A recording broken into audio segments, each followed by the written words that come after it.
നമസ്കാരം, യമുനാസ് ഫിസിക്സിലേക്ക് സ്വാഗതം. നമ്മൾ ആറ്റംസ് എന്നുള്ള പാഠത്തിലെ 12.4 എന്നുള്ള ഫോക്കസ് ഏരിയയാണ്. അവിടെ ഹൈഡ്രജൻ ആറ്റം എന്ന് പറയുമ്പോൾ നമുക്കറിയാം, ഒരു ന്യൂക്ലിയസ്, അതിന് ചുറ്റും ഒരു ഇലക്ട്രോൺ ഇങ്ങനെ റൊട്ടേറ്റ് ചെയ്യാണ്. ആ ഒരു ഇലക്ട്രോണിൻ്റെ വെലോസിറ്റി എന്താണ്, അതിൻ്റെ ഓർബിറ്റിൻ്റെ റേഡിയസ് എന്താണ്, അതിനുണ്ടാവുന്ന എനർജി എന്താണ്, എനർജി ലെവൽസ് എന്താണ്, ഇങ്ങനെ 4 കാര്യങ്ങളാണ് നമ്മൾ ഈ വീഡിയോയിൽ ചർച്ച ചെയ്യുന്നത്. 12.4 എന്നുള്ള സെക്ഷൻ തുടങ്ങാം. അപ്പോൾ നമ്മൾ പറയുന്നത് expression for velocity, radius, energy and energy levels of hydrogen like atom. Hydrogen ആറ്റമാണ് നമ്മൾ ഇവിടെ ഡിസ്കസ് ചെയ്യുന്നത്. ഹൈഡ്രജൻ ലൈക്ക് ആറ്റത്തിന് ഇത് വർക്ക് ചെയ്യും. അപ്പോൾ ഇതാണ് നമ്മുടെ അവസ്ഥ. അതായത് ഒരു ആറ്റം എന്ന് പറയുമ്പോൾ അതിനൊരു സെൻട്രൽ ന്യൂക്ലിയസും അതിന് ചുറ്റും ഇലക്ട്രോൺസ് ഇങ്ങനെ റിവോൾവ് ചെയ്തുകൊണ്ടിരിക്കും. അപ്പോൾ സെൻട്രൽ ന്യൂക്ലിയസിൻ്റെ ചാർജ് എന്ന് പറയുന്നത് സെറ്റ് ടൈംസ് ഇ ആയിരിക്കും.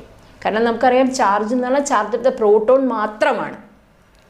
അപ്പോൾ സെറ്റ് പ്രോട്ടോൺസ് ആയിരിക്കുമല്ലോ ഉണ്ടാവുക. അപ്പോൾ സെറ്റ് പ്രോട്ടോൺസിൻ്റെ ചാർജ് എന്ന് പറയുമ്പോൾ സെറ്റ് ഇൻറ്റു ഇ ആണ്. പ്രോട്ടോൺ ആണെങ്കിലും ഇലക്ട്രോൺ ആണെങ്കിലും ചാർജ് ഇ തന്നെയാണ്. So Z into e is the ന്യൂക്ലിയസിൻ്റെ ചാർജ്. അതിൻ്റെ ചുറ്റും ഇലക്ട്രോൺസ് റിവോൾവ് ചെയ്യുന്നു. ആ ഇലക്ട്രോൺ, ഈച്ച് ഇലക്ട്രോണിൻ്റെ ചാർജാണ് ഇ എന്ന് പറയുന്നത്.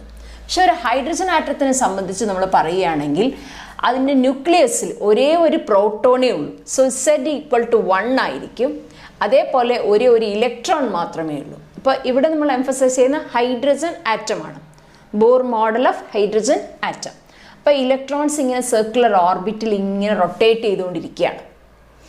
അപ്പോൾ m is the mass of the electron. ഇലക്ട്രോണിൻ്റെ മാസ് എം ആണ്.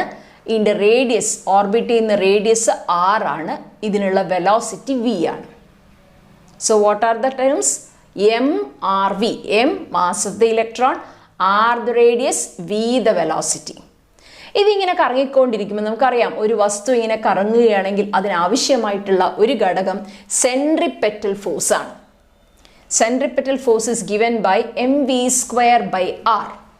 mv²/r ആണ് അതിൻ്റെ ഇക്വേഷൻ, സെൻട്രിപെറ്റൽ ഫോഴ്സ്. ഇവിടെ ഈ സെൻട്രിപെറ്റൽ ഫോഴ്സ് പ്രൊവൈഡ് ചെയ്യുന്നത്, അത് നൽകുന്നത് ഇലക്ട്രോസ്റ്റാറ്റിക് ഫോഴ്സ് ആണ്. ഇലക്ട്രോസ്റ്റാറ്റിക് ഫോഴ്സ് എന്ന് പറഞ്ഞാൽ കൊളുംസ് ഇലക്ട്രോസ്റ്റാറ്റിക് ഫോഴ്സ് എന്താന്ന് ചോദിച്ചു കഴിഞ്ഞാൽ 2 ചാർജസ് തമ്മിലുള്ള ഫോഴ്സ്. അത് 1/4πε. ചാപ്റ്റർ 1 ഇലക്ട്രോസ്റ്റാറ്റിക്സ് എന്നുള്ളതിൽ ഫസ്റ്റ് ലെസണിൽ കൊളുംസ് ലോ ആണിത്. Electrostatic force is equal to 1/4πε Q1 Q2/r² എന്നാണ്. Q1 എന്ന് ഉദ്ദേശിക്കുന്നത് ന്യൂക്ലിയസിൻ്റെ ചാർജ് ZD, ഇലക്ട്രോണിൻ്റെ charge E. So 1/4πε Q1 Q2/r². ഞാൻ പറഞ്ഞു, ഹൈഡ്രജൻ ആറ്റത്തിന് Z1 ആണ്, ഒറ്റ പ്രോട്ടോൺ ആണ്. So Z equal to 1. അപ്പോൾ Z1 ഇട്ട് കഴിഞ്ഞാൽ നമുക്ക് E² എന്ന് കിട്ടും. ഇനി ഈ സെൻട്രിപെറ്റൽ ഫോഴ്സ് പ്രൊവൈഡ് ചെയ്യുന്ന ആൾ ഇലക്ട്രോസ്റ്റാറ്റിക് ഫോഴ്സ് ആണെന്ന് പറഞ്ഞു. അങ്ങനെയാണെങ്കിൽ അവർ ബാലൻസ് ചെയ്യണ്ടേ, തുല്യമാവണ്ടേ. അപ്പോൾ FC equal to FE. FC എന്താണ്? mv²/r. FE എന്താണ്? 1/4πε E²/r². അതിനകത്ത് ഇവിടുത്തെ ഒരു ആറും ഇവിടുത്തെ ഒരു ആറും ക്യാൻസൽ ആയിപ്പോവും. ബാക്കി എന്ത് വരും? v² equal to 1/4πε E²/mr. ഇതൊരു ഇക്വേഷനായിട്ട് അവിടെ വെക്കാം. ഇനി നമ്മൾ കഴിഞ്ഞ വീഡിയോയിൽ വിശദമായിട്ട് കണ്ടിരുന്നു ബോർ പോസ്റ്റുലേറ്റ്സ്. അതിലൊരു postulate MVR, angular momentum, moment of linear momentum, MV into R, അതാണ് MVR. ഇതിന് പറയുന്ന പേര് angular momentum. Angular momentum is an integral multiple of H cross. H cross എന്ന് പറഞ്ഞാൽ h/2π. H ക്രോസ് എന്ന് പറയാറുണ്ട് h/2πക്ക്. അപ്പോൾ angular momentum is an integral multiple of h/2π. ഇത് നമുക്കറിയാം. ഇത് ബോർ പോസ്റ്റുലേറ്റ് ആണ്. അതിൽ നിന്ന് നമുക്ക് V എന്തെഴുതാം? ഈ V ഇവിടെ നിലനിർത്താം, mr ഇങ്ങോട്ട് കൊണ്ടുപോകാം. അപ്പോൾ nh/2π ഇൻറ്റു mr എന്ന് വരും. Equation number 2. സോ നമുക്ക് വെലോസിറ്റിക്ക് ഒരു ഇക്വേഷൻ കിട്ടി. അപ്പോൾ നമ്മൾ ആദ്യം വെലോസിറ്റിക്ക് ഒരു ഇക്വേഷൻ കണ്ടെത്തുന്നു. എന്താണ് വെലോസിറ്റിയുടെ equation?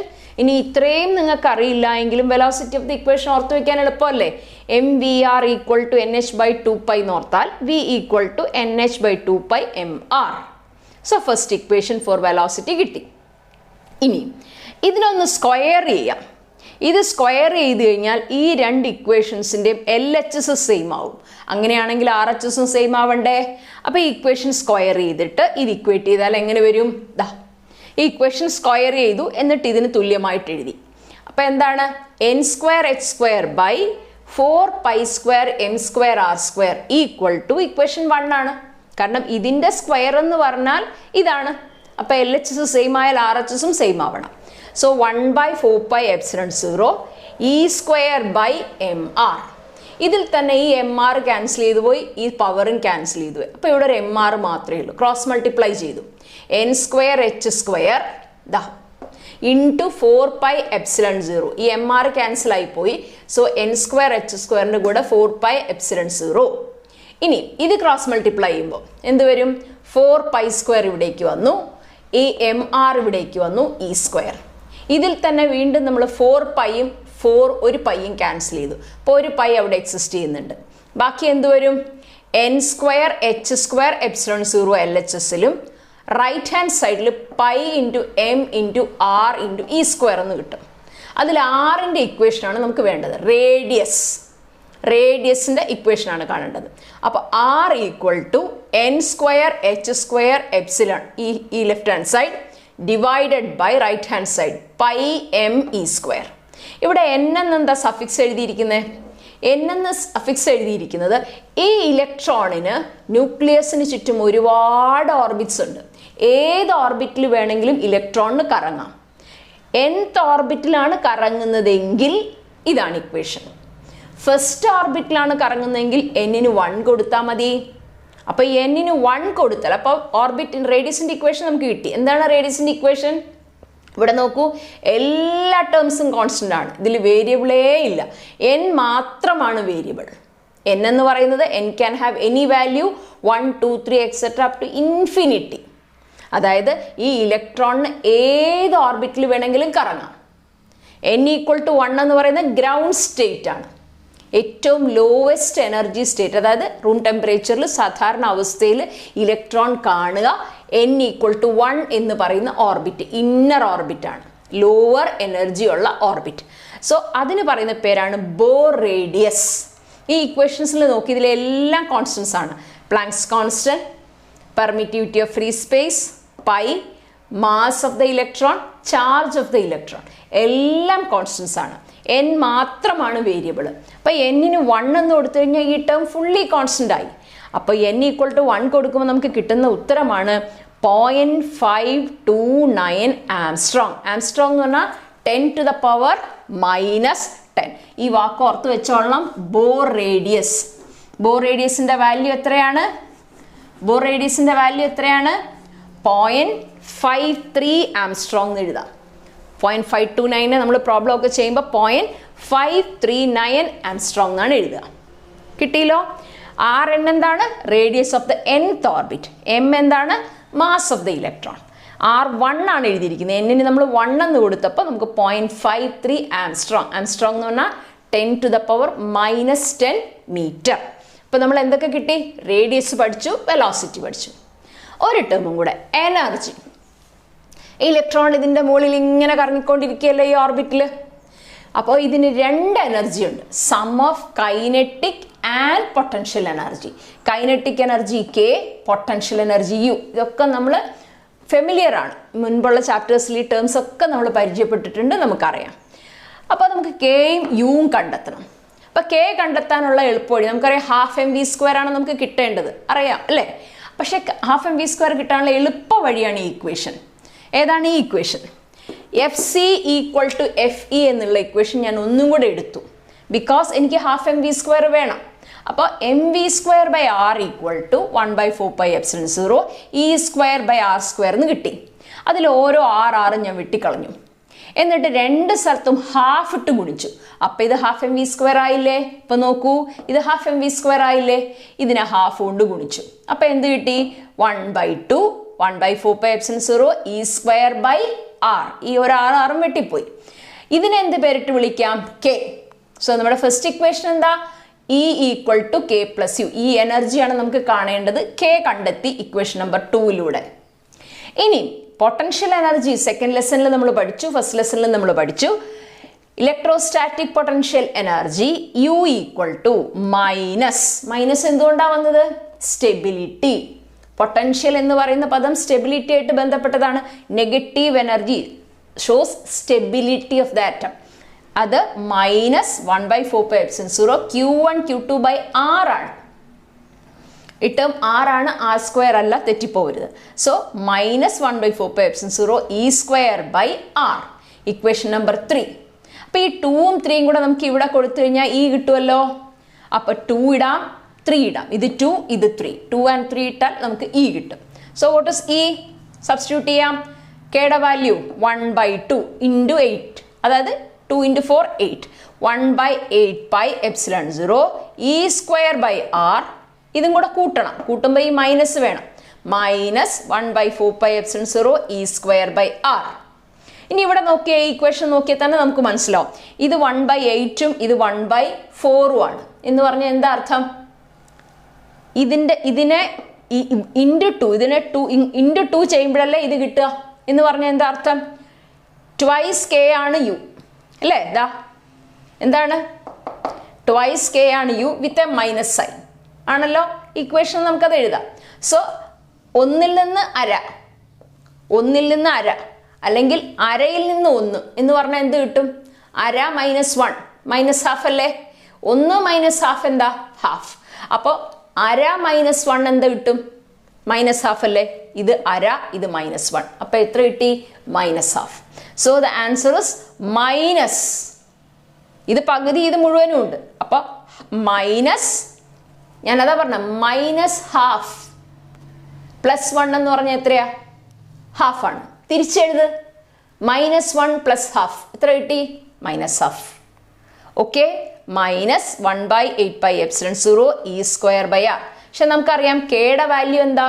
1/8πε0 E square by R ആണ്. -k എടുത്താൽ E കിട്ടും. ഇയുടെ വാല്യൂ എന്താണ്? -k. ഓർത്തു വെക്കാൻ എളുപ്പമുള്ള വഴിയാണ്. k കണ്ടുപിടിച്ചു കഴിഞ്ഞാൽ -k കൊടുത്താൽ അത് E ആയി. അപ്പോൾ ഈയുടെ ഇക്വേഷൻ പഠിച്ചില്ലേ? ഈയുടെ ഇക്വേഷൻ എങ്ങനെ? ഇത് ഓർത്താൽ മതി, ഇതെല്ലാവർക്കും അറിയാലോ. ഇതിനെ k ആക്കുക, അതും അറിയാലോ. ഹാഫ് കൊണ്ട് ഗുണിച്ചാൽ k ആയി.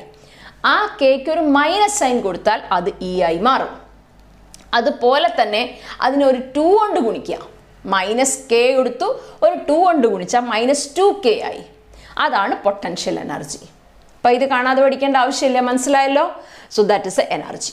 ഇനി നമ്മൾ നേരത്തെ Rn എന്ന് എഴുതിയതുപോലെ തന്നെ En, അതായത് ഇവിടെ R കിട്ടിയില്ലേ?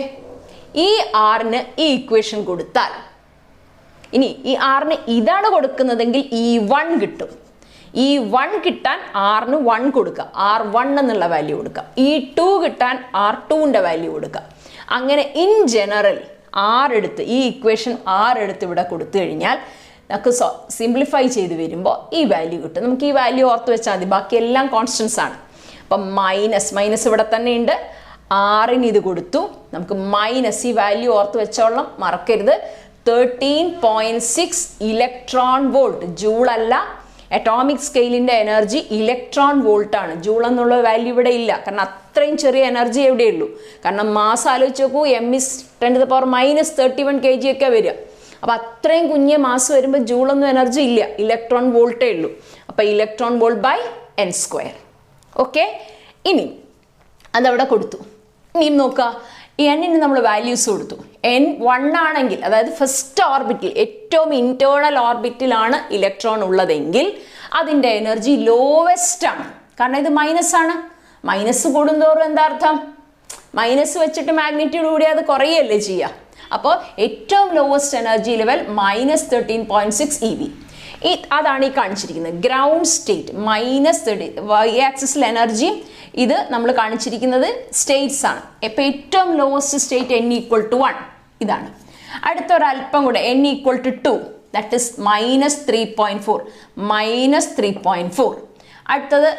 അടുത്ത ലെവൽ ഇതാണ് -1.51 ഇലക്ട്രോൺ വോൾട്ട്. ഇനി നമ്മൾ നോക്കിക്കോളാം, മുകളിലോട്ട് ഡിവൈഡ് ചെയ്ത് വരിക. അടുത്ത എന്താ, ഇത് 1 സ്ക്വയർ ആണ് ഈ ചെയ്തിരിക്കുന്നത്, ഇത് 2 സ്ക്വയർ, 3 സ്ക്വയർ, 4 സ്ക്വയർ, 5 സ്ക്വയർ, അങ്ങനെ കൂടുന്തോറും ഇതിൻ്റെ വാല്യൂസ് അടുത്തടുത്ത് വന്നുകൊണ്ടിരിക്കും.